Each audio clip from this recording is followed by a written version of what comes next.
Cerno, une anti-enquête, premier épisode. Notre société aime les corps jeunes. Le mal existe. Alors je vous explique. Oui. Les anciens occupants de mon appartement m'ont raconté qu'un serial killer avait habité dans l'immeuble. Oh là là, C'est l'affaire Thierry Paulin, vous vous souvenez de cette affaire? Thierry Paulin, non? Mais ça me dit quelque chose. Ils étaient deux. Ouais, ils étaient deux. Thierry Paulin. Jean-Thierry Mathurin. Il y a eu à une époque toute une série de meurtres. De crimes presque de masse. Le tueur de vieilles dames a alimenté une véritable psychose. Entre le docteur Petiot et Landru. Je me lance dans une enquête. Allô? Je rentre chez les gens, je vais voir des gens dans la rue. Il était fragile, il était perdu. Je travaille sur un fait divers qui a eu lieu dans le quartier il y a 30 ans. Des vieilles dames qui ont été assassinées. Ah merde. Non, je connais pas du tout cette dame, j'ai jamais entendu parler d'ailleurs. Si vous ressentez le besoin de comprendre, il faut continuer votre chemin. On verra bien où cette histoire me mène. Donnez-vous le temps. Sinon, je t'appelle dans la nuit. Non, il n'y a aucune raison de parler de ça sans arrêt. 3, 2, 1. Allô, oui. Allô, monsieur D. Oui, lui-même. Oui, bonjour, je m'appelle Julien Cernobori, je vous appelle de la part de Daniel Drey. Oui, très bien. C'est mon voisin en fait, j'habite au 53 rue. Oui. Et j'aurais bien aimé vous rencontrer pour vous poser quelques questions si ça vous dérange pas. D'accord, mardi prochain, j'ai rien de prévu. C'est parfait pour moi. Vous voulez que je vienne au 53, comme ça je pourrais peut-être vous expliquer plus sur l'immeuble. Oui, très bien, ça me va très bien si vous venez.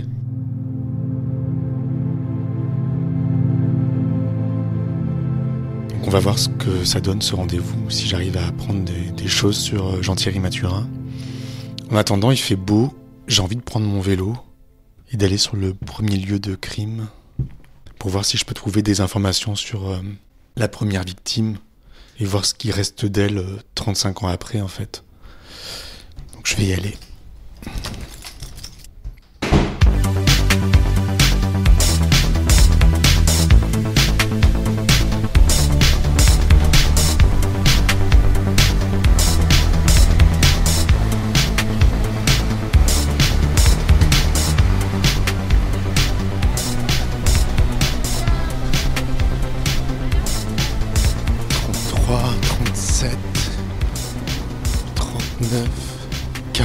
Ça y est.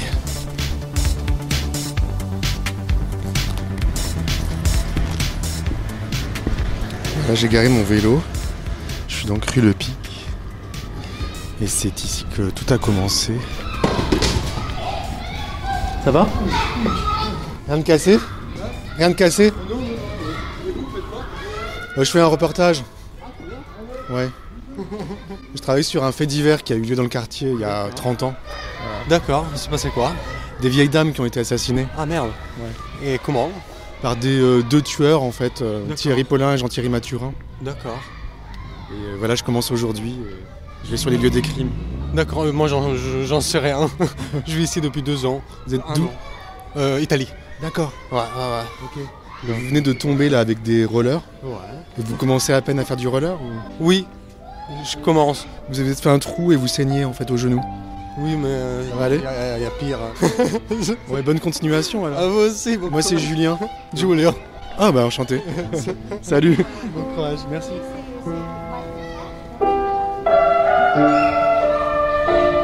Voilà, je suis devant un immeuble de 3 étages, 3-4 étages. Blanc, évidemment avec une porte fermée. Et c'est ici que tout a commencé le 5 octobre 1984. Donc en fait j'avais peu d'infos sur ce qui s'est passé ici au 43 rue Le Pic.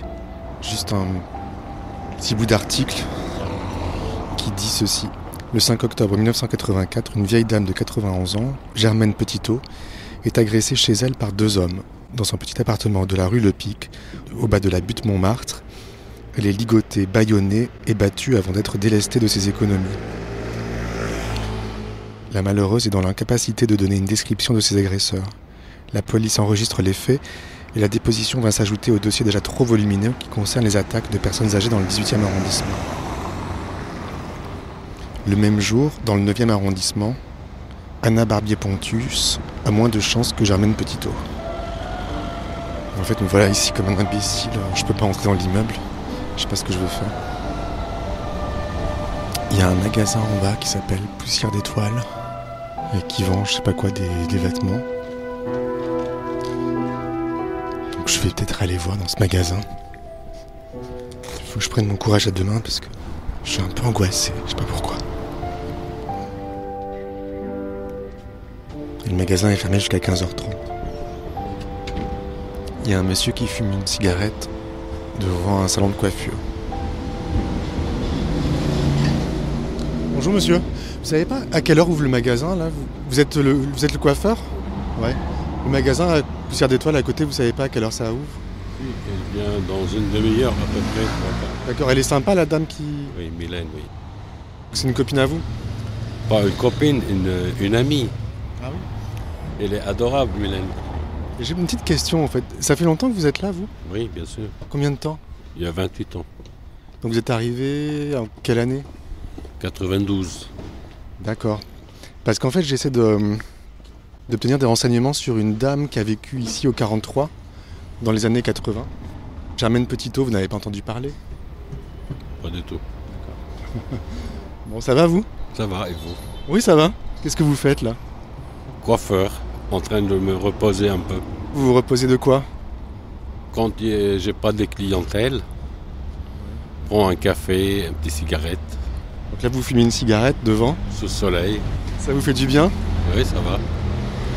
Pour faire un bon avenir, il faut toujours sourire. Qu'est-ce qui vous a amené ici, vous, il y a 28 ans? Pas mal de bonnes choses. J'arrive de Proche-d'Orient, Où ça? de Liban. Moi, je suis venu ici pour vivre, pour travailler. À cause de la guerre, on a tout quitté. Même j'avais un salon de coiffure là-bas. Je suis venu pour continuer. Et la vie continue. Vous étiez en danger là-bas? Toujours, on était en danger. Toujours, il y avait des bombardements. Des bombardements, des gens qui sont morts. On évite tout ça pour vivre. Pour venir à Paris, continuer la vie professionnelle et culturelle. Quand on sort du pays de la guerre, on vient dans un pays calme, toujours ça relaxe. Les sentiments, les idées, la pensée. Et le lendemain, on commence à travailler. Donc c'est le calme en fait qui vous a frappé. C'est le calme, bien sûr. En fait, vous, ce qui vous importait, c'était la vie. En fait, vous aviez un désir de vivre, j'ai l'impression. Bien sûr, bien sûr. Toujours, l'artiste, il aime vivre. Vous êtes un artiste, vous? Artiste de la coiffure, de la haute coiffure française. Je suis la haute coiffure française toujours. Qu'est-ce que c'est la haute coiffure pour vous? La haute coiffure, c'est un métier artiste, les doigts d'or. C'est les doigts d'or. Comme vous avez par exemple Jean-Louis David, vous avez Franck Provost et les autres. Et bien sûr, qui sont bien connus, ils sont des artistes dans le métier. Et vous, c'est quoi votre nom? Mon prénom, c'est Raymond. Raymond? Raymond le coiffeur à Montmartre. Moi, c'est Julien, mon prénom. Enchanté. Enchanté. On est bien ici, c'est beau cette rue. Vous désirez un petit café? Volontiers. Avec sucre, sans sucre? Sans sucre. Volontiers, ouais. Asseyez-vous là. Là, il est entré dans le salon et il me prépare un café. Il y a une vieille dame qui passe avec des talons. Il filait ses victimes jusque chez elles, il les torturait pour leur faire avouer où elles avaient caché leurs économies, et puis il les tuait en les étranglant. Merci beaucoup. Non, sans sucre. C'est adorable, merci beaucoup. En fait, je suis venu ici parce que je commence un travail aujourd'hui. Je travaille sur une affaire criminelle qui a eu lieu à Paris. Comme ça. Dans les années 80. Oh là là. Qui a commencé ici au 43. Oh là là. C'est l'affaire Thierry Paulin, vous vous souvenez de cette affaire? Thierry Paulin? Thierry Paulin, non. Mais ça me dit quelque chose. C'était un jeune homme qui assassinait des vieilles dames et la première victime, là, c'était au 43. J'avais aucune idée de ça. Aucune idée. Personne ne m'a parlé. Du coup, je reviens un peu sur les lieux et je rencontre des gens comme vous. Oui, bien sûr. Il est bon votre café? Il est en bonne odeur, c'est Nescafé. C'est toujours bien. Merci. Pas fort, mais il est délicieux. Voilà, Mylène, elle arrive. Mylène? Elle est partie chez le kiné. Parce qu'elle a eu un accident. Elle était agressée, la pauvre. Ah bon? Oui. Aïe. Ils ont agressé, ils ont cassé son bras, ses doigts, ils ont arraché son sac. Il y avait ses affaires, ils ont cassé sa voiture.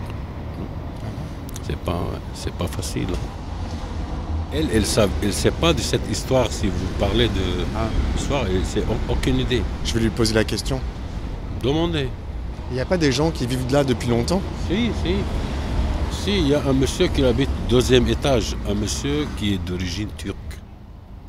Et merci beaucoup Raymond, je suis content de vous avoir rencontré. Chanté Olivier. Julien, pardon. merci pour le café. Hein.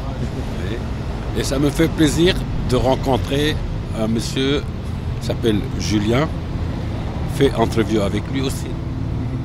C'est le hasard qui nous a C'est le hasard, voilà. mis en relation. Voilà, tout à fait.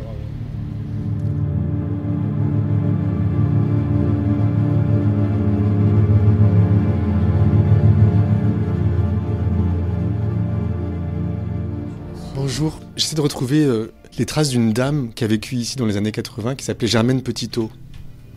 Je connais pas du tout. Non, je connais pas du tout cette dame. J'ai jamais entendu parler d'ailleurs. Peut-être que si vous renseignez là au 43, dans le hall, peut-être qu'il y aurait des gens qui la connaîtraient. Il n'y a pas beaucoup de monde, hein. L'immeuble il est pas très grand, hein. Je crois qu'il y a 4 étages, donc je peux pas vraiment vous dire, hein, monsieur. D'accord. Je suis vraiment désolée. Non mais c'est pas grave, comment vous allez vous? Très bien, Ouais. très bien. Vous arrivez chez le kiné, il m'a dit Raymond. Oui, tout à fait. Vous êtes arrivé une petite mésaventure. Oui, une petite mésaventure, on va dire. Ouais. Ouais. Vous avez l'air de bonne humeur quand même. Il faut, monsieur, hein. Vous avez un bon caractère. J'essaye. Comment je peux faire pour rencontrer... Parce que Raymond m'a dit qu'il y avait un monsieur turc qui habitait là, au 2e étage, là où il y a les fleurs. Vous voulez que je vous donne le code? Bah je veux bien, ouais. Je vais vous ouvrir et puis après vous Ouais. allez voir.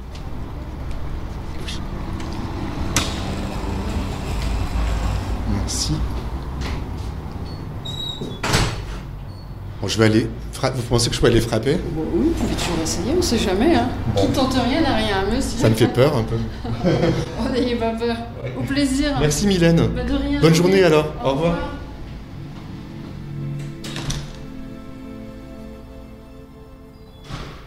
Voilà, je suis au 43 rue Le Pic.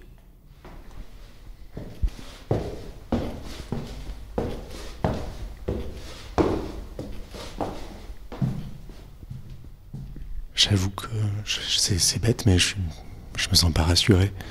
C'est stupide.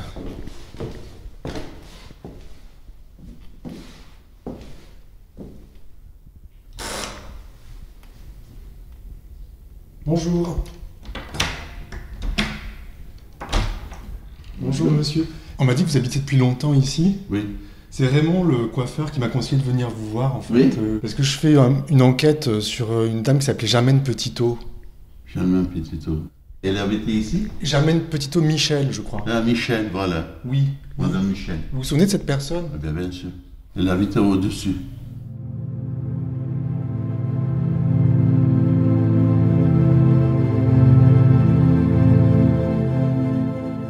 À suivre.